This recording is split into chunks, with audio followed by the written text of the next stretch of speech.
Sunday. Pinabati ko lahat po ng members sa kanilang mga tahanan. Good morning po sa inyo lahat. Ngayon po ay June 14, 2020. Presiding as well as conducting President Armando Esquivel Jr. At ang opening natin sa hymn number 319, Ye Elders of Israel. At ang magbibigay sa atin ng opening prayer, ibibigay ni Brother Arnold Hilarde. Meron po tayong dalawang speakers sa umaga dito. Una ay si Brother Nestor Taganas at ang pangalawa ay si Brother Mahonri Agustin.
Nagpapasalamat kami sa mga biyaya po sa amin.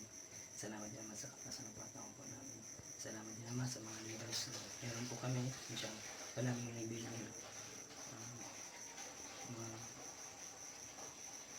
mga salitang dapat po namin gawin sa pamumuhay. Mahiling po namin na gabay ang mga bawat sa po sa amin na maging malakas po kami palagi. Yung po din namin naman na matapos naman yung pandemic na meron po ngayon para magawa po namin yung mga gawain dito sa simbahan at maging mga gawain po ng mga missionary. Mahiling po namin naman na padama pa lang ba ng Espiritu siyang palaging gabay po sa amin. Ito ang aming dalangin sa Panginoon sa Kristo. Brothers and sisters, ako po si Brother Taganas. Noon po kami naturuan ng mga full-time missionaries, buong pamilya din po. Pero ako po yung unang nabinyagan. Bumisita po noon yung mga kaibigan ng ate ko. Kaya doon po nagsimula na nalaman po namin ang tinuturo po ng simbahan, ang simbahan ni Jesucristo ng mga banal sa huling araw. Ang missionary work po napakahalaga. Without them, hindi ko po nalaman ang katotohanan. Ang missionary work po, ito po yung pagbabahagi ng mga full-time missionaries, mga elders o mga sisters sa mga tahanan. Tinuturo po doon ang ebanghelyo ni Jesucristo. Ito po ay yung mga ang pananampalataya, pagsisisi, pagbibinyag at pagbibigay ng banal na espiritu o pagkukumpirma bilang miyembro ng naipanumbalik na ang simbahan ni Jesucristo ng mga banal sa huling araw. Noon po naranasan ko rin po naging full-time missionary. Doon na-assign ako sa Philippine Cabanatuan Mission. Okay, doon po ang pinaka-effective na naranasan ko po roon sa pagpo-proselyte ay yung tinatawag na referrals. Tinuturo po namin sa mga miyembro kung ano ibig sabihin ng referral at paano ito ginagawa. Kahit din po noon bagong miyembro po ako dito, laging sinasabi mga full-time missionaries ang mga referrals. Kasi po ang referrals, ibig sabihin po ng referrals, handa na po siya na magpabinyag. Okay? Wala nang hirap. Kumbaga, tuturo na lang po nila yung principles ng gospel ni Jesus Christ at automatic na tatanggapin na nila yung tinatawag na pagbibinyag. Wala pong kahirap-hirap po noon dahil mayroon na po silang kaibigan na mga dati ng miyembro. Ngayon pong panahon ng pandemya, ang missionary work po ay patuloy pa rin po. Makikita po natin, mapapanood po natin sa social media. Mga full-time missionaries din po nagtuturo po doon. Makikita po natin sila. Okay? At mapapanood po sa ating mga cellphones, sa Facebook o tinatawag ng social media. Ang Diyos po hindi po siya nagbabago. Patuloy na ginagawa ang kanyang mga gawain dito sa ibabaw ng mundo na ibahagi po ang ebanghelyo ni Jesucristo. Sa pamagitan po noon, kapag naging miyembro po tayo ng simbahan ni Jesucristo, ay maaari na po tayong makabalik po sa kanyang kaharian balang araw. Dito po natin makikita ang pagmamahal ng Diyos sa atin sa pamamagitan po ng pakikinig sa mga mensahe ng mga missionary. Nawalaman po natin ang plano ng kaligtasan at ang panunumbalik na mayroon palang propeta sa ating panahon ngayon na buhay na propeta. At napakahalaga po na maibahagi po ang ebanghelyo. Mawalang kabuluhan po ang ginawa ng ating Panginoong Jesucristo, yung pagbabayad sala, hanggat hindi po naituturo po na sa atin ang ebanghelyo ni Jesucristo. Ang pagbabayad sala po ay maaari pong may malaking epekto po ito sa atin kapag naging miyembro po tayo ng simbahan ng Jesucristo, sa mamagitan po ng pagsisisi palagi araw-araw sa ating mga pagkakamali, sa ating makasalanan, ay maaari po tayong mapatawad. Alam ko po na importante po ang missionary work. Without them, di po natin malalaman katotohanan, di po natin malalaman na tayo anak ng Diyos, di po natin malalaman ang plano ng kaligtasan. Alam ko po na mayroon tayong buhay na propeta. Patuloy po siyang gumagabay sa atin kahit sa panahon po ng pandemya. Alam ko po ang aking binahagi totoo. Iniiwan ko po ito sa pangalan ni Jesus Christ. Amen. So, yun po. Magandang araw po sa ating lahat. Masaya po ako na makapagbahagi po sa inyo ng mga gospel po ni Jesucristo, yung ebanghelyo po niya. At siguro po hindi na po bago sa atin yung magkaroon po tayo ng mga pagsubok sa buhay. Yan. Is March 17 is nagkaroon po tayo ng tinatawag po na Enhanced Community Quarantine or ECQ, yun po. Nag-lockdown po yung buong probinsya po ng Isabela. Yan. At sa pandemic po na nangyayari po ngayon is marami po naaapektuhan na hanap buhay ng mga tao. At yung pinaka-common po na pagsubok, or siguro po yung pinaka-common na pagsubok na nararanasan po natin ngayon is yung kahirapan. Alam ko po na mahirap po yung buhay. Minsan hindi natin alam kung ano yung solusyon or yung mga dapat po natin gawin. Pero sinabi po mismo ni Jesucristo na kailangan po nating lumapit po sa Kanya. Bibigyan po nila tayo ng kapahingahan mismo sa ating kaluluwa. Hindi lang po sa pang temporal kundi pang spiritual. At alam ko po na mahal po tayo ng ating Ama sa Langit.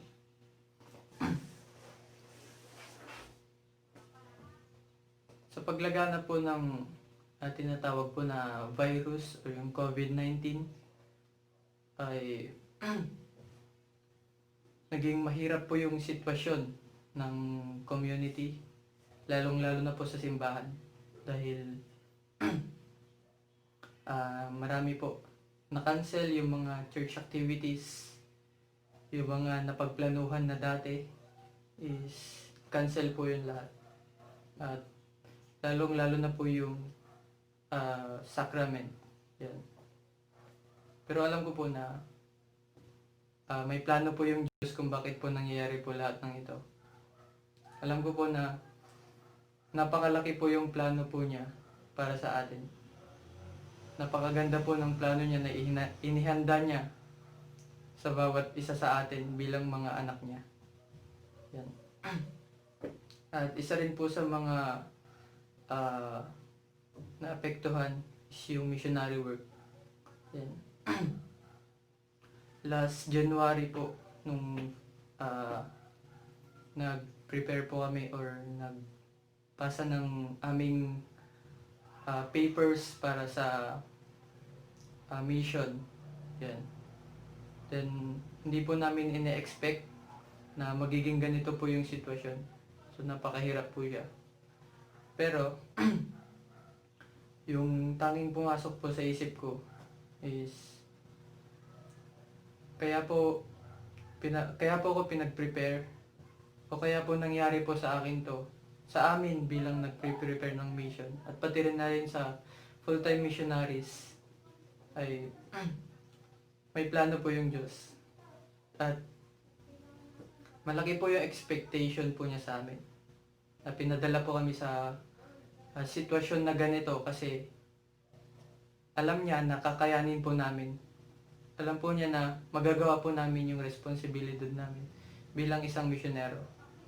At bilang isang preparing missionaries ay masaya po kami na ibahagi po yung ebanghelyo sa iba at ipadama yung pagmamahal ni Jesucristo at ng ating Ama sa Langit gaya po ng pagmamahal po niya sa amin. Gusto po namin na iparamdam po sa iba kung gaano po sila kamahal ng ating Ama sa Langit. So, yung tatong po dyan is paano po natin magagawa yung mga bagay na ipinag-uutos ng Diyos sa atin. Lalong-lalo na po yung 2 great commandment na love our God and love our neighbors. So ano po ba yung mga minsan naghahanap po tayo ng solusyon kung paano nga po ba natin masusunod yung 2 great commandments na yun. Pero sinabi po dito, may maganda pong example dito po sa Matthew. Ayan. Sa Matthew chapter 25 verse 34 to 40. Yan po. Sabi po niya, Then shall the king say unto them on his right hand, Come ye blessed of my father, inherit the kingdom prepared for you from the foundation of the world. For I was an hungered, and ye gave me meat. I was thirsty, and ye gave me drink. I was a stranger, and ye took me in. Naked, and ye clothed me. I was sick, and ye visited me. I was in prison, and ye came unto me. Then shall the righteous answer him, saying, Lord, when saw we thee an hungered, and fed thee, or thirsty, and gave thee drink? Or when we saw thee sick, or in prison, and come unto me? So, sinabi po ng sinabi po ng Panginoon na nagugutom siya, binigyan natin siya ng makakain. Stranger, at pinatuloy po natin siya. Nauuhaw, binigyan po natin ng tubig. At hubad, at binigyan natin ng damit. Pero nagtanong po yung isa pong righteous people po dito, na sabi niya na Lord, kailan ka po namin nakita na gutom at pinakain ka namin? Or nakita na uhaw at binigyan ka na, at pinainom ka namin? At stranger at walang damit or hubad at binigyan ka namin ng damit at binisita. Pero sabi po niya sa verse 40, And the king shall answer and say unto them, Verily I say unto you, inasmuch as ye have done it unto me, unto one of the least of my brethren, ye have done it unto me. So napakaganda po yung mensahe po ng verse po na ito, na about po siya sa ministry, on how we express love to others. Yan. Kahit po sa simpleng mga bagay is pwede po tayo makatulong. Minsan iniisip natin kung paano nga ba tayo makatutulong sa kapwa na sa grandeng paraan or in a heroic way.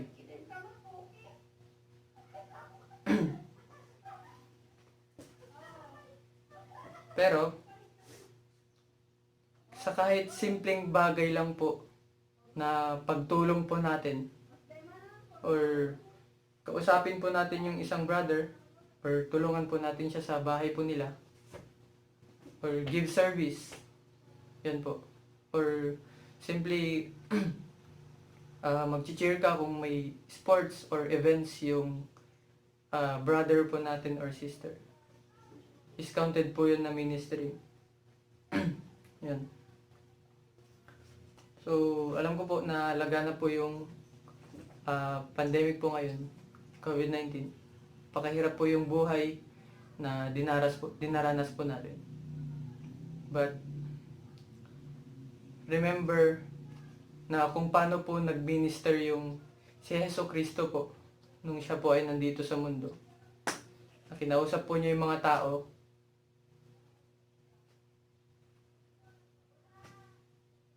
Nag-smile po siya. At pinakinggan po niya yung mga problema ng bawat tao na nasa paligid niya.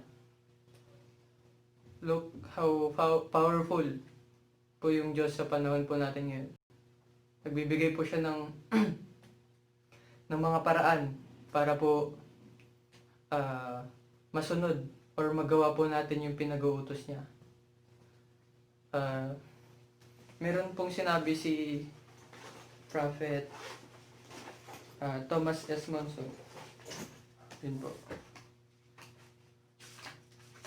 nais ko lang po siyang i-share kasi ah, ito po yung nag-motivate rin po sa akin para mag-serve po ng mission kahit laganap po yung pandemic dito sa mundo. Sabi po niya, remember that this work is not yours and mine alone, and not yours and mine alone. It is the Lord's work. And when we are on the Lord's errand, we are entitled to the Lord's help. Remember that the Lord will shape the back to bear the burden placed upon it. So yun po. Lagi po nating tatandaan na kapag nasa service po tayo ng Diyos, tutulungan po niya tayo. Remember na hindi po ito yung trabaho po natin, kundi trabaho po ito ng Diyos. Wala pong imposible kung magtitiwala po tayo sa Diyos. Kung inutusan po yun ng Diyos na gawin po yung mga bagay na ito, o gawin po or inutusan po tayo na magbigay po ng service sa kapwa po natin, magbibigay po ng Diyos yung paraan upang magawa po natin yung mga bagay na yun. At isa rin po, sinabi rin po yan, or isa po sa nagpapatunay po niyan na scripture, dito po sa 1 Nephi chapter 3 verse 7, na maghahanda po yung Diyos ng paraan. Maghahanda po yung Diyos ng daan para magawa po natin yung lahat ng bagay na pinag-uutos po niya. Ang kailangan lang po natin is mag-effort po. Remember, brothers and sisters, na the Lord loves effort. Opo. Naalala ko po nung last general conference, kasi naging virtual din po, na sabi po ni Prophet Nelson na about po kay Moses. Noong time po ni Moises na inutusan po si Moises ng Diyos na umakyat po sa bundok ng Sinai. Yan. Para kunin po yung 10 Commandments. Sinabi din po niya doon na hindi po sinabi ng Diyos na okay, dito ka mag-umpisa at dito ako, then magkikita tayo sa gitna. Hindi po ganun. Kung gustong-gusto po ng Diyos ang effort po ng bawat isa, kailangan po natin ng hard work para po sa pagsunod po natin. When are in the Lord's errand po, binibigay po natin yung buong sarili po natin sa pagsaservice. At yung promised blessing po dyan is hindi lang po tayo yung mabibiyayaan. Hindi lang po tayo yung mababago ng Ebanghelyo ni Jesucristo, kundi yung mga bagay na, yung mga tao na nakapalibot po sa atin. And especially yung family po natin. Kasi kasi from the time na sinunod po ni Lehi yung utos po ng Diyos na pumunta po sa ilang at lisanin ang Jerusalem, marami rin pong naging challenges yung family po ni Nephi at ni Lehi. Yan. Pero hindi po nag-shaken yung faith ni Nephi. Kumbaga kahit may problema po na dinaranas yung family po ni Nephi, kung gaano po kahirap, is nagtiwala pa rin po siya sa Diyos. At nagpakumbaba po siya. Hindi po niya sinisi yung Diyos kung bakit po nangyayari po yung mga bagay na to. Kasi alam po ni Nephi yung plano po ng Diyos para po sa pamilya po niya. At alam ko rin po na kagaya po ng family po ni Nephi, naghanda rin po yung Diyos para po sa family po natin. Hindi po niya tayo pababayaan. Remember po nung time na binyagan po tayo, ipinasok na po natin yung daan patungo kay Jesucristo. Na yung daan po na yon is straight and narrow path. Hindi po siya wide and plain path. Marami po tayong mga mapagdaraanan kapag yung way po natin is nasa Diyos. Pero alam ko po, natutulungan po niya tayo sa bagay na yan. Mahirap po makamit yung mga bagay na mismo na pang tayo lang po sa sarili natin. Hindi po tayo nagre-rely sa Diyos. Mahirap po yun. Mismo po naranasan ko po yun. Pero na-realize ko po na mismo yung Spirit, sinabi niya sa akin na kailangan ko po na humingi po ng tulong sa Diyos. Na kailangan ko po magdasal. Na kailangan ko pong kausapin yung Diyos. And isa po sa mga natutunan ko sa missionary preparation class, kasi nagkaroon po kami ng activity na ganun. Sabi po sa akin ni Sister Narca, sabi niya na kung gusto po natin kausapin ng Diyos, ay magdasal po tayo. Pero kung gusto po natin na kausapin po, tayo po yung kausapin ng Diyos, magbasa po tayo ng aklat. Banal na kasulatan. Especially po yung aklat ni Mormon. Kasi po ito po yung nagbibigay po ng instruction po sa atin. At nagtuturo ng tamang doktrina ni Jesucristo dito sa mundo. At wala na pong ibang makakatulong po sa atin, kundi ang Diyos at si Jesucristo lamang. Alam ko po na kahit na wala po sila dito, para sila po yung gumawa or magsabi sa atin na kung anong gagawin natin. Pero nagpadala po siya ng mga instrumento para sabihin po or iparating po sa atin kung ano po yung mga plano niya. Yun po yung propeta. Napaka-importante po ng propeta po sa panahon natin ngayon. Ganoon na rin po yung scriptures. Dahil pinatotohanan po ng propeta at ng scripture si Jesucristo. At alam ko po na kung gagawin po natin na sumunod sa Diyos, He will pour out the blessing na wala pong sapat na paglalagyan. At alam ko po na kapag in-express po natin yung love sa kapwa po natin, kagaya po ng pagmamahal sa atin ng Diyos, ay mas mabibiyayaan pa po tayo lalo. At alam ko po na napakahalaga po ng trabaho po ng Diyos sa panahon po natin ngayon. Especially po sa nararanasan po natin ngayon. Mahirap. Pero alam ko po, natutulungan po ng Diyos ang bawat isa po sa atin. At naniniwala po ako na may buhay po tayong propeta na si Prophet Russell M. Nelson, na patuloy po na nakakatanggap po ng revelasyon para po sa atin. At alam ko po na magbibigay pa po ang Diyos ng revelasyon para po sa ikabubuti po natin. Para po sa ikabubutin po natin bilang mga anak niya. At alam ko po na mahal po tayo ng Diyos. Hindi po niya tayo pababayaan. At naniniwala din po ako na ang pamilya ay pangwalang hanggan. Napakasaya po ng plano ng ating Ama sa Langit para sa atin. Malalaman lang po natin yung mga bagay na yun kung magkakaroon po tayo ng pananampalataya sa Kanya. At magtitiwala po tayo. At kung makikinig po tayo sa Kanya, is malalaman po natin kung ano po yung mga dapat po natin gawin. Pwede po natin siyang mapakinggan dito po sa aklat po ni Mormon, sa scripture. Pati na rin po sa General Conference sa mga salita po ng kanyang propeta. At alam ko po na lahat po na binahagi ko sa inyo ay totoo. Mahal na mahal po tayo ng Diyos. Tiniiwan ko po ito sa pangalan ni Jesucristo. Amen. Ang closing hymn natin sa hymn number 30, Come Come Ye Saint, at magbigay sa atin ng closing prayer, ibibigay ni Sister Gretchen Ilarde.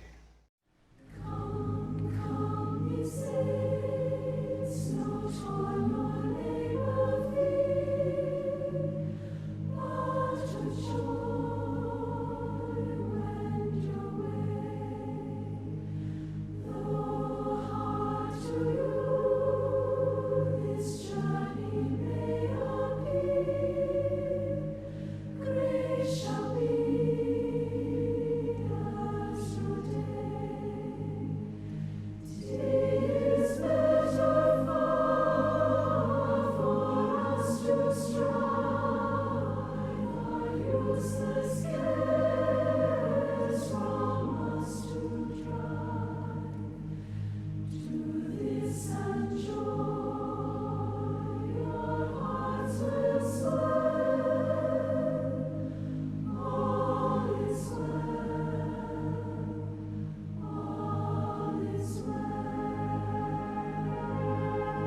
salamat po, Ama, sa biyayang pinagkakaloob mo sa amin sa araw-araw. Maraming salamat din po, Ama, sa presensya po ng bawat isa sa amin ngayong araw po na ito. Maraming salamat din po, Ama, sa mga leaders po namin, lalong-lalo na po, Ama, sa aming propeta na tumutulong po parati sa amin kung ano yun po dapat namin gawin sa araw-araw. Maraming salamat din po, Ama, sa aming kalakasan sa araw-araw at sa pagpapalakas niyo po sa aming pangangatawan at resistensya po. At maraming salamat din po, Ama, sa mga frontliners po namin, lalong-lalo na po, Ama, sa mga doctors at nurses na gumagamot po sa mga may sakit ngayon. At hinihin po namin naman na i-bless at i-guide yung bawat isa sa amin na maging malakas, malusog at malayo po kami sa anumang disgrasya at mga sakit, lalong-lalo na po sa kumakalat po na pandemya ngayon. Hinihin po namin naman na tawarin niyo po kami sa amin yung pagkakasala sa inyo. Hinihin po namin naman na palakasin niyo pa po ang aming resistensya upang paglabanan po yung mga kumakalat na sakit ngayon. Hinihin po namin naman na magkaroon po ng kapayapaan, pagmamahalan at pagkakaisang bawat isa sa amin. At mahal na mahal po namin kayo, Ama, iniwan namin sa pangalan ng Hesus Kristo. Amen.